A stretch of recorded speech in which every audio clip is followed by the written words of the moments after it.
Like करिए, subscribe करिए, bell icon दबाना बिल्कुल मत भूलिए। नॉर्मल है। सो भारत समझता है कि this is a right time to isolate Pakistan. Bharat समझता है this is a right time कि आप पाकिस्तान को जो है ना वो एक लड़ो मत, लेकिन उनके लिए मिसाइल जो हैं उनको सोल्यूशन भी ना दो। मिसाइल अगर नहीं पैदा करें लेकिन सोल्यूशन भी ना दो, तो that is one way to create challenges for Pakistan. इस सारी ये I am giving you a perspective that is coming from Pakistan की तरफ से मैं आपको पर्सपेक्टिव दे रहा हूँ। So keeping in that mind and looking India mindset, क्योंकि आप बड़े अच्छे से समझते हैं, what do you think? What are the prospects of the peace between both the countries and for the region as well? Cheema साहब, तीन बातें हैं इसमें। पहली बात तो ये चीमा साहब कि इंडिया ने पाकिस्तान को आइसोलेट नहीं करा, पाकिस्तान ने खुद को आइसोलेट करा, इंडिया ने उसका फायदा उठाया। इंडिया टुक एडवांटेज, पाकिस्तान आइसोलेटेड इटसेल्फ। बात यह है कि अगर आप सऊदी अरब से अगर आप सऊदी अरब की बात नहीं मानेंगे और सऊदी अरब पे आप डिपेंडेंट हैं, या सी पैक, मैं पाकिस्तान के नज़रिए से बोल रहा हूँ, अगर आप सी पैक पे बोलेंगे कि साहब सी पैक ठीक नहीं है और उसका ज़रा इंक्वायरी कराओ, क्या है भाई, क्या कॉन्ट्रैक्ट, जो कि ठीक बात है, होना चाहिए, लेकिन आप इतनी ज़्यादा चाइना पे डिपेंडेंट हैं। फिर आप अमेरिका को ये बोलेंगे कि जब अमेरिका ने कितना 35-38 बिलियन डॉलर, ट्रम्प साहब का एक ट्वीट भी है, बड़ा मशहूर ट्वीट, जो 1 जनवरी को उन्होंने करा था, तो लोग ये सोचते हैं कि भाई पाकिस्तान में एक ये है कि साहब, मैं आपको बताता हूँ इसमें थिंकिंग, और मैंने दोनों तरफ के लोगों से बात करके, हो सकता है कि जो ये लोग बात कर रहे हैं, जो पाकिस्तानियों ने बात करी है, that is not representative of Pakistani thinking, और जो अमेरिकन ने बात करी है, that is not representative of American thinking. ये भी हो सकता है, लेकिन पाकिस्तानियों का अक्सर ये कहना है कि अमेरिका ने हमारे साथ हर समय ट्रांजैक्शनल रिलेशनशिप रखी, और जब उनका काम खत्म हो गया तो अमेरिका हाथ झाड़ के चला गया। कई अमेरिकन हैं, और मैं फिर कह रहा हूं, मैं ये नहीं कह रहा कि रिपब्लिकन या डेमोक्रेट पार्टी का ऐसी थिंकिंग है, पर मैं कह रहा हूं कई अमेरिकन ऐसा सोचते हैं कि भाई जब हमने आपको काम बोला तो आपने बोला इतने पैसे दे दो, हमने आपको पैसे दे दिए, काम खत्म हो गया, कौन सी रिश्तेदारी, फिर कौन सी दोस्ती? यारियां पैसे से नहीं होती। फिर या तो हमारे थॉट्स मिलते हो, हमारी फिलोसफीज मिलती हो, हमारा अलाइनमेंट हो आइडियोलॉजी का, तब बात बनती है।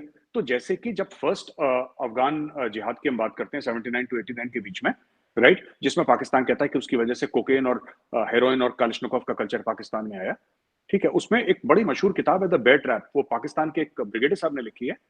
He was I think number 3 और number 2 in the ISI at that point in time, जो भी थे वो ब्रिगेडियर साहब, he used to work directly with general Hamid Gul के साथ काम करते थे वो डायरेक्टली। उन्होंने इस किताब में तफसील से लिखा है, पाकिस्तानी ब्रिगेडियर साहब हैं, उन्होंने बड़ा तफसील से लिखा है कि साहब ये हुआ था, हमें इतने पैसे मिले, इतने हथियार मिले। तो अमेरिकन का भी ये सोचना है कि साहब आपने बोला ये काम के इतने पैसे लगेंगे, हमने आपको उतने पैसे दे दिए, आपने काम हमारा कर दिया, सोवियत यूनियन के टुकड़े हो गए, कहानी खत्म। अब इसमें रिश्तेदारी कहां से आ गई, राइट? उसी तरीके से चीमा साहब ऐसा है कि coming back to India, India का ये फैक्टर है कि इंडिया जो अपनी जगह बना रहा है चीमा साहब दुनिया में ना, इंडिया की आप कभी भी देखिएगा, अभी आपको लग रहा है कि प्रोग्रेस इंडिया की बड़ी फास्ट है, पर अगर आप आज से 2 दहाई या दशक पहले आप देखें तो आपको लगेगा कि इंडिया की प्रोग्रेस बड़ी स्लो है।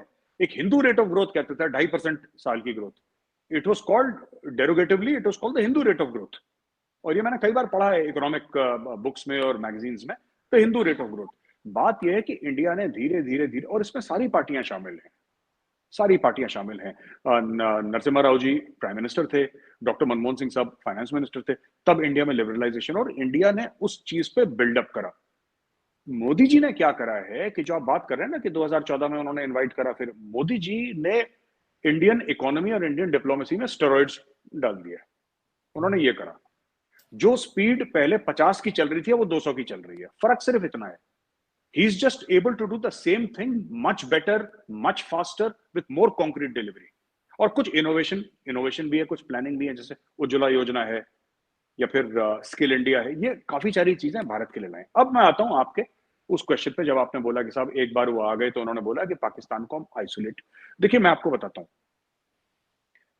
जब इमरान खान ने बोला ना कि हम पाकिस्तान भारत से तब तक बात नहीं करेगा जब तक 370-35 से भारत वापस नहीं लेता, और एक बार ने कई बार कमेंट करा, और फिर वही शहबाज शरीफ साहब की कैबिनेट ने भी यही बात बोली कि हम बात नहीं करेंगे।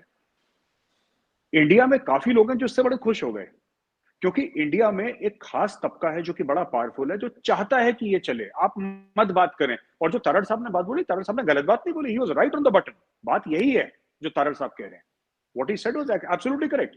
यहां पे लोग ऐसे कई सारे हैं जो कहते हैं कि ठीक है, हम 100 साल तक 370-35 से नहीं हटाएंगे, आप 100 साल तक बात मत करो।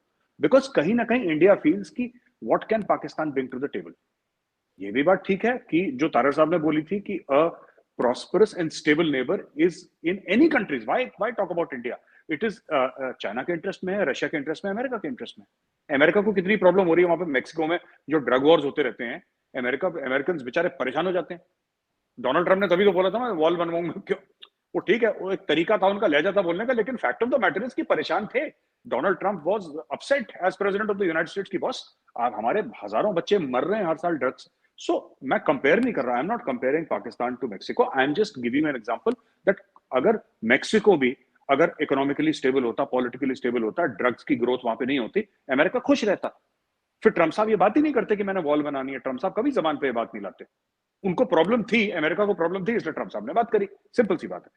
तो आई अग्री विद दिस। लेकिन इसकी जो चीमा साहब, the truth is, yes I agree that there should be, हम लोग बात करें स्टेबल हो चीजें, but the fact of the matter is कि इंडिया में अब इसके लिए एपेटाइट बिल्कुल खत्म हो गई है चीमा साहब। जो हम कहते हैं ना कि मोदी जी गए थे नवाज शरीफ साहब के वहां, किसी उनके किसी की लड़की की शादी थी उनके घर पे, और वो गए थे लोग, it's not a question of शादी। Modi ji is from RSS. आप समझिए, आप उनको एज अ सियासतदान मत लीजिए, आप पॉलिटिशियन मत लीजिए। मोदी जी ने 14 साल की उम्र में आरएसएस ज्वाइन करी, जहां तक मेरी नॉलेज है। 14 साल से वो आरएसएस के प्रचार कर रहे, गांव गांव जाके हजारों गांव भारत में घूमे, साइकिल में, पैदल। जो बंदे की ग्रूमिंग ही आरएसएस में हुई है, वो कहता है कि मैं सारा प्रोटोकॉल छोड़ के पाकिस्तान जा रहा हूं। आप ये समझ लीजिए उन्होंने कितनी अपनी जो पॉलिटिकल इक्विटी है उन्होंने टेबल पर रखी होगी। आपको पता है, यही चीज करने के लिए अडवाणी जी बर्बाद हो गए थे। जब उन्होंने मीनार पाकिस्तान में जो किताब में लिखा था, यहां पे अडवाणी जी का करियर लगभग खत्म हो गया, उनका जीना हराम कर दिया था लोगों ने इंडिया में। उसके बावजूद मोदी जी गए। ये देखिए ना, ये इट्स नॉट कि कोई और प्राइम मिनिस्टर चला गया, कोई कांग्रेस का प्राइम मिनिस्टर चला गया Pakistan, it's not the same thing. Narendra Modi, राष्ट्र Swayamsevak Sangh, hardline RSS backed government of the Bharatiya Janata party, वो बंदा कहता है, नवाज शरीफ ने फोन करा, बोला जी मियां साहब मैं आ रहा हूं, विदाउट एनी प्लान। बंदा लैंड, वीजा पता नहीं क्या हुआ, मुझे नहीं स्टोरी अंदर की पता। बंदा पहुंच गया घर पे एंड ही सेड, उनके माँ जी के पैर वैर छुए, उनको जो भी गिफ्ट विफ्ट देनी थी दी, वहां से हाथ जोड़े, वापस आ गए। He has put his entire career on the table for good relations with Pakistan. It is not a simple visit, Cheema साहब। इसको सिंपल विजिट मत लीजिएगा, इसमें बहुत कुछ। आप ये समझ लीजिए कि अगर कोई, मैं आपको एक एग्जांपल देता हूं पाकिस्तान का।